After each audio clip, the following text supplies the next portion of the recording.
దేవుడు ఇచ్చిన ఈ మంచి సమయంలోకి మనం వచ్చి ఉన్నాం. అందరం కూడా జాగ్రత్తగా విందాం దేవుడి మాటలు. ఎవరు కళ్ళు మూసుకోవద్దు. అందరు నాకెళ్ళి చూడాలి. ఈ రోజున మనకి ప్రపంచంలో ఏమి జరుగుతున్నాయా అంటే యుద్ధాలు జరుగుతున్నాయి. మాట్లాడద్దు ఎవరు. యుద్ధాలు, దేశాల మీదకి దేశాలు కొట్టుకొని చనిపోతూ ఉన్నారు. చాలా మంది చనిపోతూ ఉన్నారు. గమనించుదాం. ఆ యొక్క యుద్ధాలను బట్టి అందరూ కూడా ప్రార్థనలో జ్ఞాపకం చేసుకొని యుద్ధాలు ఆగిపోవాలని ప్రార్థన చేయండి. ప్రతిరోజు ఉదయం సాయంకాలము ఈ ప్రార్థనలో జ్ఞాపకం చేసుకోండి. హల్లెలూయా. ప్రభు నామానికి మహిమ కలుగును గాక. దేవుని మాటలను మనం చదువుకుందాం. దేవుని ఇచ్చిన కొద్దిపాటి సమయాన్ని బట్టి దేవుని వందనాలు స్తోత్రాలు తెలియపరుస్తున్నాను. కీర్తనల గ్రంథములో కీర్తనలు 34వ అధ్యాయము 8వ వచనాన్ని చదువుకుందాం. యెహోవా ఉత్తముడని రుచి చూచి తెలుసుకొనుడి. ఆయనను ఆశ్రయించు నరుడు ధన్యుడు. ఇక్కడ అందరూ గమనించాలి. అందరూ కూడా పలకండి. యెహోవా ఉత్తముడని రుచి చూచి తెలుసుకొనుడి. దేవుడు ఇక్కడ పరిశుద్ధాత్మ దేవుడు దావీదు ద్వారా రాయించినటువంటి మాటలు ఇవి. యెహోవా ఉత్తముడని రుచి చూచి తెలుసుకోవాల. రుచి ఎలా చూడగలం? ఏంటి మాటలు? యెహోవా ఉత్తముడని రుచి చూచి తెలుసుకోవాలంట. తినేదైతే ఆహారము రుచి చూసి అరే ఇది ఇలా ఉంది, ఇది అలా ఉంది అని మనము ఆ రుచులను గురించి తెలియపరచగలం. అయితే ఆయన ఉత్తముడని తెలియాలంటే ఆయనతో సహవాసం చేయాలి, ఆయనను నెమ్మడించాలి, ఆయన బిడ్డలతో సహవాసం చేయాలి, ఆయన సన్నిధికి రావాలి, ఆయన మాటలు వినాలి, ఆయన పాటలు నేర్చుకోవాలి, ఆయనను వెంబడించాలి. ఒకరితో మనం స్నేహము చేసినప్పుడు లోకంలో వాడు ఎట్టాటోడో ఎమ్మటే తెలుస్తుందా? ఎమ్మటే తెలియదు. గమనించండి. కొన్ని నెలలు కావచ్చు, కొన్ని సంవత్సరాలు అతనితో సావాసం చేస్తే వాడు ఎటువంటి వాడా, వాడి బుద్ధి ఏందే, వాడి గుణం ఏంటి అనేది మనకి క్లియర్గా అర్థమైంది. అలాగనే ప్రభు అంటూ ఉన్నాడు ఇక్కడ పరిశుద్ధాత్మ దేవుడు, యెహోవా ఉత్తముడని రుచి చూచి తెలుసుకోండి అంటూ ఉన్నాడు. అంటే నీవు ప్రభువుని ఎమ్మడిస్తూ ఉంటే కొన్నాళ్ళు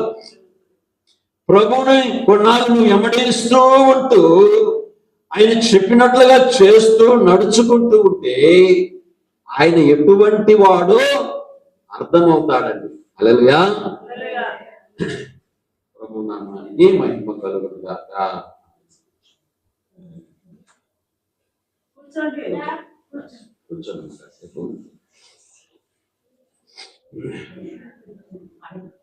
గమనించండి. యెహోవా ఉత్తముడని రుచి చూచి తెలుసుకోవాలంట. ఉత్తముడు అంటే ఏమిటంటే, ఉత్తముడు అంటే గొప్ప గుణములు కలిగిన వాడంట. ఏమిటి? ఉత్తముడయ్యాడంటే ఇదిగో ఈ వ్యక్తి ఉత్తముడు, ఈయన ఉత్తముడు అంటే ఏమిటంటే, ఉత్తముడు అంటే గొప్ప గుణములు కలిగిన వాడన. గొప్ప గుణములు, మంచి లక్షణములు, మంచి ప్రవర్తన కలిగిన వాడని అర్థం కదా. అందుకని ఆయన ఉత్తముడని నువ్వు తెలుసుకోవాలి. మొదట యెహోవా ఉత్తముడని రుచి చూచి తెలుసుకోమంటూ ఉన్నాడు. ఇశ్రాయేలు ప్రజలు ఆయన గురించి తెలుసుకున్నారు. గమనించండి. ఎందుకంటే ఇశ్రాయేలు ప్రజల పక్షమున మోషేని నిలబెట్టి మోషే ద్వారా అద్భుతాలు చేస్తూ ఉంటే వీళ్ళు కల్లారా చూశారండి. 20 లక్షల మంది జనాంగము మోషే ద్వారా దేవుడు అద్భుత ఆశ్చర్య కార్యములు చేస్తూ ఉంటే ఎన్ని కళ్ళారా చూశారు.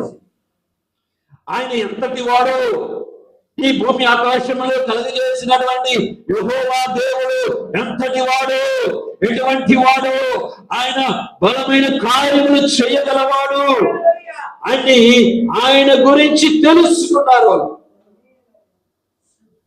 వారు నడిచి వెళ్తూ ఉంటే సముద్రం అడ్డం వచ్చింది. సముద్రాన్ని కూడా 2 పాయలు చేసి చూపించాడు. మోషే, నీ చేతిలో ఉన్న కర్రని చూపించి ప్రార్థన చెయ్యాలని చెప్పగా సముద్రం ఏమైతే 2 పాయలుగా సీలి రూట్ పడిపోతుంది. ఆ రూటులో నుండి ఆ యొక్క ఇశ్రాయేలు ప్రజలందరినీ తీసుకొని పోతాడు ఆ ఒడ్డుకి. ఆ ఒడ్డుకి వెళ్ళిన తర్వాత ఇక శత్రు సైన్యము కూడా ఈ రూట్ లో వస్తారన్నమాట. ఆ గట్టికి వెళ్ళి మోషే మళ్ళా ప్రార్థన చేయగా సముద్రము క్లోజ్ అయిపోతుంది. శత్రు సైన్యం అంతా చనిపోతుంది. సరే, మరి అరణ్య ప్రాంతములో వారికి తినడానికి ఆహారం లేదు. మోషే ప్రార్థన చేయగా ఆకాశం నుండి దేవదూతలు తినేటటువంటి ఆహారం మన్నాను కురిపించాడు. రోజు దేవుడు ప్రతిరోజు ఉదయాన్నే మన్నా కురిసేదంట. ఆహారం లేదు, మరి ఎట్లా ఈ 20 లక్షల మంది ప్రజలు ఎలా జీవించాలి అంటే మోషే ప్రార్థన చేస్తే చాలు ఆకాశం నుండి మంచు వలె ప్రతిరోజు ఉదయము కురుస్తా ఉండేదంట. వీళ్ళు వెళ్ళి అవన్నీ ఏరుకొని ఆ రోజు వరకు వండుకోవాలి. మొత్తం అందరికి అదే పని. 1 రోజు కాదు, 2 రోజులు కాదు. ఆహారం అంట దేవదూతలు తినే ఆహారం అంట. హల్లెలూయా. గమనించండి, 1 రోజు కాదు, 2 రోజులు కాదు, వారు అలాగా తినుచూ ఉన్నారు. నీళ్లు కావాలంటే మోషేతో మాట్లాడి, ఇదిగో ఆ బండనితో మాట్లాడు నీళ్ళు వస్తాయని చెప్పి ఆ బండని పుట్టాడు మోషే. ఆ బండలో నుండి జీవ జలములు ఊరి ప్రవహించాయట. ఇక నీళ్లు వస్తూ ఉంటే ఆగకుండా ప్రతిరోజు నీళ్లు వస్తూనే ఉన్నాయి. ఇన్ని అద్భుతాలు, ఎన్ని చూసి వాళ్ళు ఆశ్చర్యపోయారు.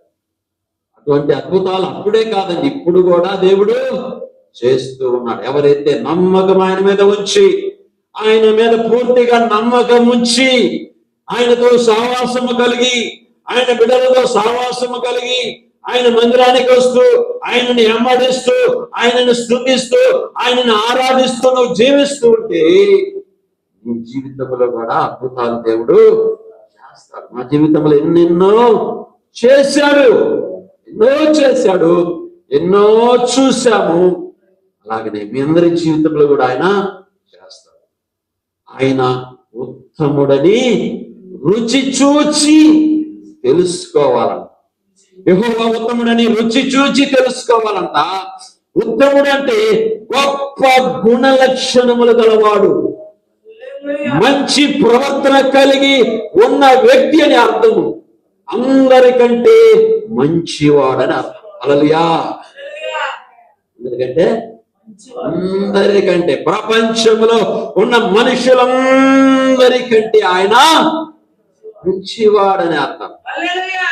ఉత్తముడు అంటే ఇక కల్మషము లేనివాడు, పాపము లేనివాడు, పరిశుద్ధుడు, యథార్థవంతుడు, మరణాన్ని జయించిన వాడు, మరణములను విరిచిన వాడు. ఆయన ఉత్తముడని నువ్వు తెలుసుకోవాలి. యెహోవా ఉత్తముడని రుచి చూచి తెలుసుకోవాలి. అందరికన్నా దేవుడు చాలా మంచివాడండి దేవుడు. ఎంత మంచి దేవుడవేసయ్యా, ఎంత మంచి దేవుడవేసయ్యా, చింతలన్నీ తేరేనయ్యా నేను చేరగా, ఎంత మంచి దేవుడవేసయ్యా, నా చింతలన్నీ తేరేనయ్యా నేను చేరగా, ఎంత మంచి దేవుడవేసయ్యా, ఎంత మంచి దేవుడవేసయ్యా, ఘోర పాపినైనా నేను దూరముగా పారిపోగా నీ ప్రేమతో నన్ను క్షమించి నన్ను హత్తుకున్నావయ్యా, నీ ప్రేమతో నన్ను క్షమించి నన్ను ఎంత మంచి దేవుడవేసయ్యా, ఎంత మంచి దేవుడవేసయ్యా, చింతలన్నీ తేనయ్యా నిన్ను చేరగా, ఎంత మంచి దేవుడవేసయ్యా, చింతలన్నీ తేనయ్యా నిన్ను చేరగా, ఎంత మంచి దేవుడవేసయ్యా. హల్లెలూయా. యెహోవా ఉత్తముడు అంటే అంత మంచివాడనమాట.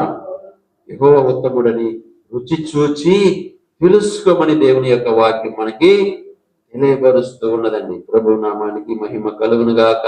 ఆమేన్. అలాగే కీర్తనాకారుడు కూడా ఆ యొక్క మాటలు తెలియపరుస్తాడు. కీర్తనల గ్రంథం, కీర్తనల అధ్యాయము 52వ కీర్తన 9వ వచనములో చూసినట్లయితే, నీ నామము నీ భక్తుల దృష్టికి ఉత్తమమైనది, నీ నామము నీ భక్తుల దృష్టికి ఉత్తమమై ఉన్నది అంటూ ఉన్నాడు. హల్లెలూయా. అలాగనే 109వ కీర్తన 2వ వచనములో, నీ కృప ఉత్తమమైనది గనుక నన్ను విడిపింపుము అంటూ ఉన్నాడు. నీ కృప ఉత్తమమైనది, అందును బట్టి నన్ను విడిపించు నాయనా అని దావీదు ప్రార్థన చేస్తూ ఉన్నాడు. అందరి దగ్గర చూడాలి. హల్లెలూయా, హల్లెలూయా. గమనించుదాం. అలాగనే సామెతల గ్రంథం 11వ అధ్యాయము 23వ వచనములో చూసినట్లయితే, నీతిమంతుల కోరిక ఉత్తమమైనది, నీతిమంతుల కోరికంట ఉత్తమమైనదంట. నీతిమంతుల కోరిక, నీతిమంతులు ఒక కోరిక కోరుకున్నారంటే దానిలో అన్యాయం ఉండదని, అది ఉత్తమమైనదని ఇక్కడ దేవుని యొక్క వాక్యము సెలవిస్తూ ఉన్నదండి. హల్లెలూయా. గమనించుదాం. అయితే లూకా సువార్తలు మనము 10వ అధ్యాయము 38 నుండి అక్కడ మనం చూసుకున్నట్లయితే, అక్కడ మార్తా మరియ గురించి రాయబడి ఉన్నది. మార్తా మరియ గురించి రాయబడి ఉన్నది.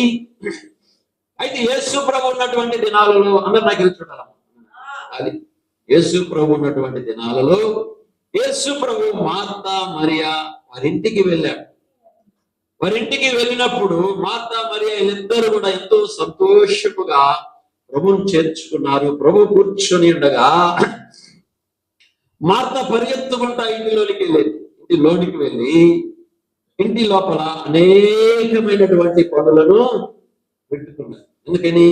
ప్రభు వచ్చాడు కాబట్టి. అంటే ఎవరైనా బంధువులు వచ్చినప్పుడు అడాబడి చేస్తారు కదా, అలాగే ప్రభు వచ్చాడనేటువంటి సంతోషముతో మార్తా ఇంటి లోపలికి వెళ్ళింది. అనేకమైన పనులు పెట్టుకొని టెన్షన్ పడుతూ ఉంది. మరియ అయితే ప్రశాంతంగా ప్రభు పాదాల దగ్గర కూర్చుంది. ఎందుకని? ప్రభు ఏమన్నా చెప్తాడేమో, మాటలిందామని ఆయన మాటల కోసం, ఆయనలో నుండి వచ్చే ఆ మాటల కోసం ఆశ కలిగి ప్రభు పాదాల దగ్గర కూర్చొని,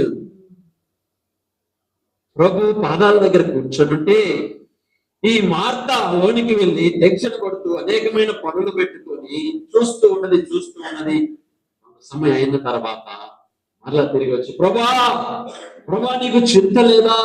ఇదిగో నేను ఒక్కదాన్నే ఈ పనులన్నీ పెట్టుకొని అలాడిపోతూ ఉంటే నీకు చింత లేదా?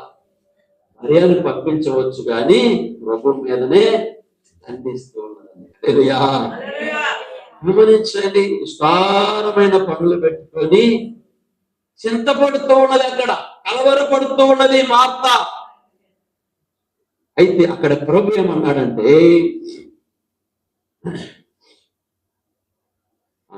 39వ వచనంలో 10:39లో ఆమెకు మరియాను సహోదరి ఉండెను. ఈమె యేసు పాదముల యొద్ద కూర్చుండి ఆయన బోధ వినుచుండెను. మార్త విస్తారమైన పని పెట్టుకొనుట చేత తొందరపడి ఆయన యొద్దకు వచ్చి ప్రభువా నేను ఒంటరిగా పని చేస్తున్నాను. నా సహోదరి నన్ను విడిచిపెట్టినందున నీకు చింత లేదా? అందుకు ప్రభువు మార్తా నీవు అనేకమైన పనులను వచ్చి విచారము కలిగి తొందరపడుచున్నావు గాని అవసరమైనది ఒక్కటే. మరియా ఉత్తమమైన దానిని ఏర్పరచుకొనెను. హల్లెలూయా. ప్రభు ఏమంటున్నాడంటే, మార్తా నీవు అనేకమైన పనులు పెట్టుకొని తొందరపడుతూ ఉన్నావు, కానీ ఉత్తమమైనది ఒక్కటే అంటున్నాడు. హల్లెలూయా. ఉత్తమమైనది ఒక్కటే. అయితే అక్కడ అంటున్నాడు, ఇదిగో నువ్వు అనేకమైన పనులు కలిగి తొందరపడుతున్నావు, కానీ మరి అయితే ఉత్తమమైన దానిని ఏర్పరచుకున్నది. మరియ గ్రహించింది ఉత్తమమైనది ఒక్కటేనని. ప్రభు మాటలు వినటానికి ఆశ కలిగి దేవుని ఆ ప్రభు యొక్క పాదాల దగ్గర కూర్చుని, అంటే ఉత్తమమైన దానిని ఎన్నుకున్నదంట. హల్లెలూయా. గమనించుదాం, మరియ అయితే శరీర సంబంధముగా ఆలోచన చేసి ప్రభువుకి ఏదన్నా చేసి పెడదామని తొందరపడి వెళ్ళింది, కానీ అడాబుడి చేస్తాం.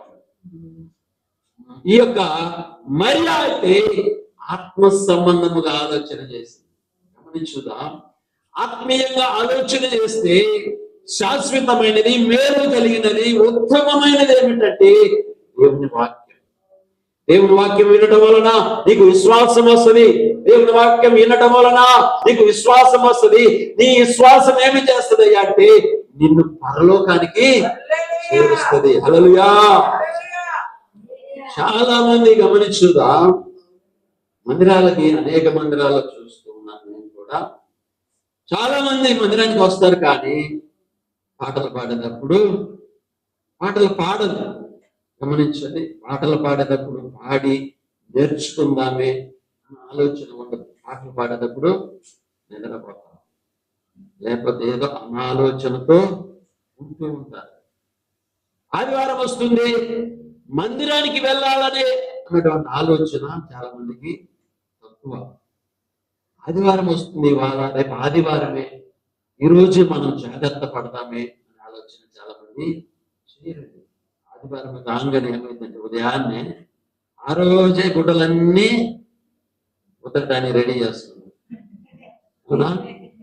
ఆ రోజే ఎక్కువ పని పెట్టుకుంటారు. గమనించండి, ఆ రోజే గుడ్డలన్నీ వేస్తాం, ఆ రోజే భుజంతో తుడుస్తారు, ఆ రోజే ఇంకా అనేకమైన పనులు పెట్టుకొని తీరా చాలా లేటుగా దేవుని మందిరానికి వెళ్తారండి. దేవుని మాటలు వినటానికి చాలా లేటుగా వెళ్తారు. గమనించుదాం, మిగతా వారాల్లో ఎన్ని పెట్టుకోరు.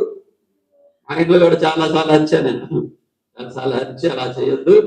ఆదివారం వస్తుంది అంటే ఆదివారం వీలైనంత వరకు అన్ని పనులు బంద్ చేసి, ఎవరేమన్నారు, అన్ని పనులు, ఇంట్లో పనులు ఏ పనైనా సరే బంద్ చేసేసాయి. అవసరమైతే అన్నం కూడా తినకుండా గట్టుకు స్నానం చేసి ప్రార్థన చేసుకుని మందిరానికి నేను వెళ్ళాలి, దేవుని గణపరచాలి, దేవుని మందిరంలో ఉండాలి, దేవుని స్తుతించాలి, దేవుని మహిమపరచాలి, పాటల ద్వారా దేవుని సంతోషపరచాలి, దేవుని యొక్క వాక్యమును వినాలని ఆశ కలిగి అన్నిటిని బంద్ చేసి దేవుని మందిరానికి రా, దేవుని సన్నిధికి రా, దేవుని పాదాల దగ్గర కూర్చొని దేవుడు మాటలు వింటే నువ్వు కూడా ఉత్తమురాలు అవుతావు. హల్లెలూయా, హల్లెలూయా. ఉత్తమమైనది ఎన్నుకున్నది మరి అని యేసు ప్రభు చెప్పాడు. ఉత్తమమైనది ఏమనంట? ఆయన మాటలు వినటమే. యెహోవా ఉత్తముడని రుచి చూచినటువంటి వారందరికీ కూడా ఈ ఆశ ఉంటది ఒంట్లో. ఆయన ఉత్తముడని రుచి ఎరిగిన వారందరూ కూడా ఆ వాక్యము కోసము ఆశపడతా ఉంటారు. ఆ మాటలు వినాలి, ఆయన సన్నిధికి వెళ్ళాలి, త్వరగా వెళ్ళాలని మిగతా అన్ని పక్కన వేసేసి దేవుని మందిరానికి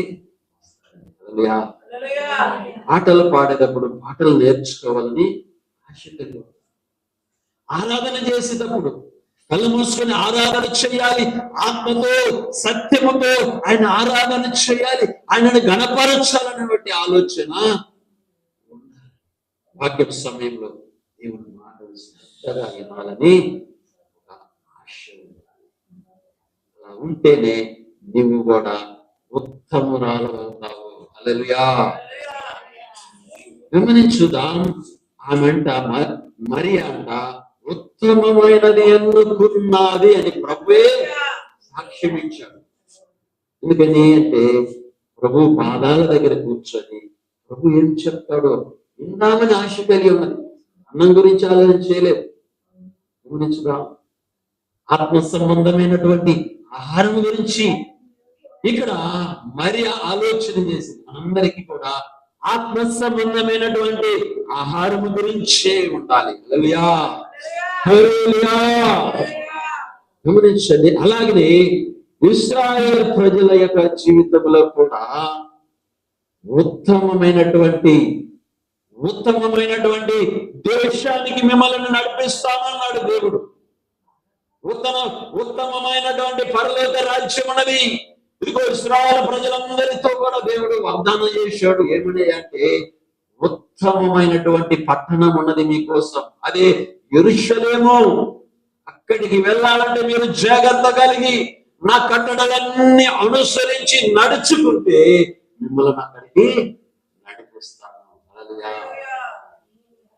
అబ్రహాము, గమనించండి, అబ్రహాము లోతు వీళ్ళిద్దరు కూడా బాగా దీవించబడ్డారు. అయితే ఒకానొక సమయం వచ్చినప్పుడు వాళ్ళ పశువులకి వీళ్ళ పశువులకి గొడవలు వచ్చాయి. గొడవలు వస్తూ ఉన్నాయని ఒక నిర్ణయానికి వచ్చారు. అబ్రహాములో ఇద్దరు కలిసి, అయ్యా, మన పశువుల కాపర్లకును నీ కాపర్లకు నా కాపర్లకు గొడవలు వస్తూ ఉన్నాయి, మన ఇద్దరం విడిపోదాము అని ఒక మాట కిందకి వచ్చాడు. వచ్చి నిలబడ్డాడు. అయితే అబ్రహాం అన్నాడు, సరే అలాగే నువ్వు చెప్పినట్టుగానే చేద్దాం అని ఒక స్థలంలో నిలబడి, ఇదిగో ఇక్కడ నుండి ఈ ప్రాంతం అంతా నీకు కావాలంటే తీసేసుకో, లేదు ఇక్కడి నుంచి ఈ ప్రాంతం కావాలంటే ఈ ప్రాంతానికి నీ ఇష్టం అని అబ్రహాము మంచి మనసుతో లోతుతో చెప్పాడు. అంటే లోతు అబ్రహాము యొక్క అన్న కుమారుడు, తమ్ముడు. గమనించండి, అలాగా చెప్పినప్పుడు సరేనని అబ్రహాము లోతుతో చెప్పినప్పుడు లోతు రెండు వైపులు చూశాడు. రెండో వైపులు చూసినప్పుడు ఈ యొక్క ఒక సైడ్ ఏమో సొదొమ గొమొర్రాల పట్టణం ఉన్నది, అట్టి చూపు మేర అంతా పొలము విస్తారముగా ఉన్నది, పచ్చగా కనబడుతూ ఉన్నది.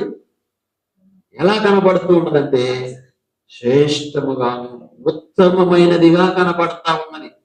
అరే ఈ ప్రాంతం వెళితే ఎంత పచ్చగా ఉన్నది, హ్యాపీగా బతకొచ్చు అనుకున్నాడు లోతు.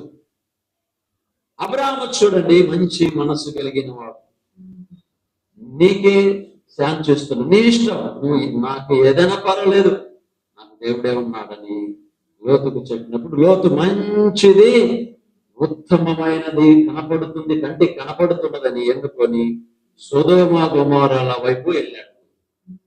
అయితే అబ్రహాము చూస్తే ఇటు అన్ని పొలాలు, కొండలు, గుట్టలు, మంచిది కాదు ఈ సైడ్ పొలం.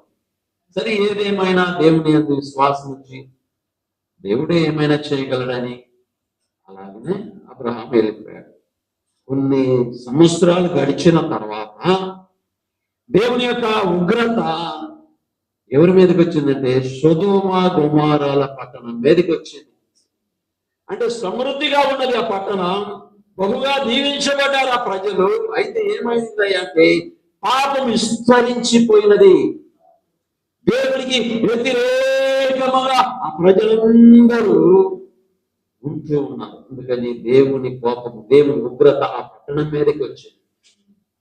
వచ్చినప్పుడు ఇక దేవుడే అబ్రహాము దగ్గరికి వచ్చి మనుషుల రూపంలో వచ్చి అబ్రహాంతో మాట్లాడి అబ్రహాంతో చెప్తాడు, ఇదిగో సొదొమ గొమొర్రాల పట్టణమును నాశనము చేయడానికి వెళ్తూ ఉన్నామంటే, అయ్యా ఆ పట్టణములో ఇదిగో నా తమ్ముడు ఉన్నాడయ్యా అంటే, ఆ పట్టణములో ఇదిగో కొంతమంది నీతిమంతులు ఉన్నారు, వారిని బట్టి ఆ పట్టణాన్ని విడిచిపెట్టవా అంటే, నీతిమంతులు లేరయ్యా, ఉంటే చూపించు, వదిలిపెడతానన్నాడు.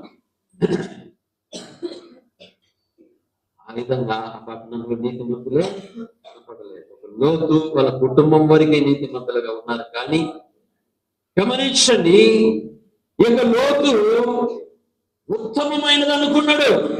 ఉత్తమమైనది, బాగా సమృద్ధిగా ఉన్నది, ఆశీర్వాదకరంగా ఉన్నది, బాగా మంచిగా జీవించవచ్చు అనుకున్నాడు. కానీ ఏమైంది, అక్కడ దేవుని ఉగ్రత వచ్చి, ఎందుని బట్టి అంటే పాపాన్ని బట్టి దేవుని ఉగ్రత ఆ దేశం మీదకి వచ్చినారు.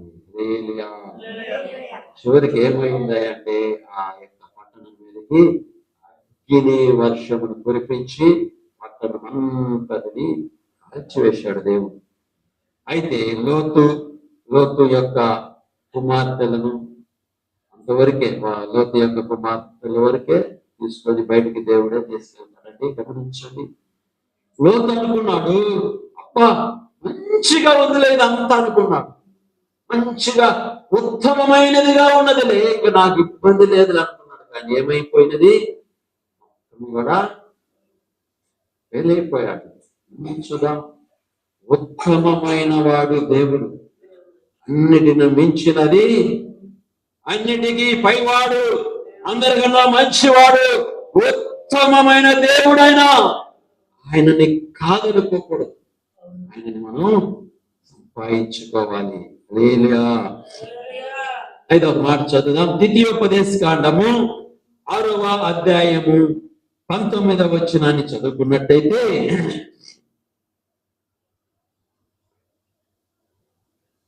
ద్వితీయోపదేశ కాండము 6:19 వచనం, యెహోవా చెప్పిన ప్రకారము నీ పితరులతో ప్రమాణము చేసిన ఆ మంచి దేశములో నీవు ప్రవేశించి దాన్ని స్వాధీనపరుచుకొనినట్లు నీవు యెహోవా దృష్టికి యథార్థమైనది ఉత్తమమైనది చేయవలెను. అక్కడ దేవుడు వాగ్దానం చేశాడు, నీకు ఇదిగో మంచి దేశములోనికి మీరు అందరూ వెళ్ళినట్లుగా మీకు ఆ దేశముని ఇస్తానని దేవుడు చెప్పాడు, వాగ్దానం చేశాడు దేవుడు.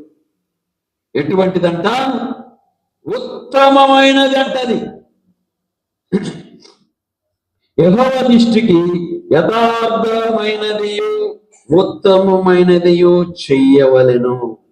యథార్థముగా జీవిస్తూ ఉత్తమమైనది చెయ్యవలనని దేవుడు ఆశించాడు.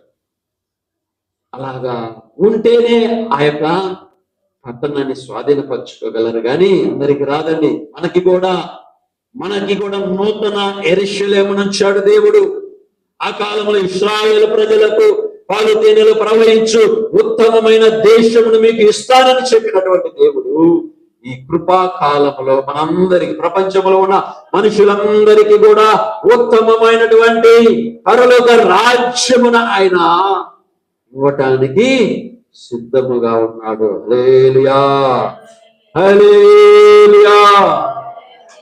గమనించుదాం, ఆ యొక్క ఉత్తమమైనటువంటి రాజ్యము, మంచి పరలోక దేశము, పరలోక రాజ్యమును మనము చేరాలంటే మనము కూడా ఉత్తమమైనటువంటి మంచి గుణగణములు కలిగిన వారమై ఉండాలి. మంచి దేవుడికి ఉన్నటువంటి గుణగణములు గలవారమై మంచి ప్రవర్తన కలిగి మనము కూడా జీవించినట్లయితేనే ఆయన కట్టడలు, ఆయన యొక్క విధులను మనము అనుసరించి నడుచుకున్నట్లయితేనే ఆ యొక్క పరలోక రాజ్యము వెళ్ళగలము. కానీ లేకపోతే వెళ్ళలేము. దేవుని యొక్క ఉద్దేశం ఏమిటయ్యా అంటే, నేను మనందరం కూడా పరలోక రాజ్యం చేరాలని, మనలో ఉన్న ఆత్మలు పరలోక రాజ్యానికి చేరాలని దేవుని యొక్క ఉద్దేశం. ఆయన ఉత్తముడు, మనము కూడా ఉత్తమమైనటువంటివి ఆశించి మనము కూడా ఉత్తమమైనటువంటి వారిగా సిద్ధపడాలని, పరిశుద్ధులముగా, మంచివారముగా, యథార్థవంతులముగాను మనము కూడా సిద్ధపడి ఉండాలని దేవుడు కోరుకుంటూ ఉన్నాడు. అలా ఎవరైతే ఆ యొక్క ఆశా నిగ్రహం కలిగి జీవిస్తారో అటువంటి వారికి దేవుడే సహాయం చేస్తారని, దేవుడే సహాయం చేస్తాడు. దేవుడే పరిశుద్ధాత్మ దేవుడు మనలోనికి వస్తాడు. మనల్ని సర్వసత్యములో ఆయనే నడిపిస్తాడు, మనల్ని గమ్యానికి చేరుస్తాడు. ఇశ్రాయేలు ప్రజలను అలాగనే గమ్యానికి చేర్చాడు.